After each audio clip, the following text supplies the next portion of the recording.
மதிய சாப்பாடுப்பா. நல்லா சுட சுட சோறு,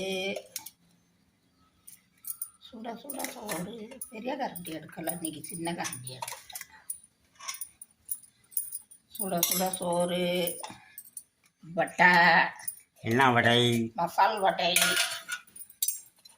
முட்டைக்கோசு பொரியல்,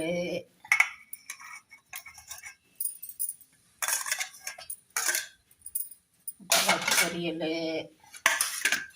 அப்புறம் புளிக்குழம்பு, கத்திரிக்காய் போட்டு புளிக்குழம்பு, தயிர் இருக்கு. அவ்வளோதான். வாங்க எல்லாரும் சாப்பிட வாங்க. புளிக்குழம்புக்கும் முட்டைக்கோசுக்கும் சூப்பராக இருக்கும். வடை அதுவும் சூப்பராக இருக்கும். வாங்க, எல்லாம் வீட்டில் செஞ்சது தான். வடையும் வீட்டில் போட்டது தான். வாங்க எல்லாரும் சாப்பிட வாங்க. இந்த வீடியோ பிடிச்சிருந்தா லைக் பண்ணுங்கள், ஷேர் பண்ணுங்கள், சப்ஸ்கிரைப் பண்ணுங்கப்பா. தேங்க்யூ.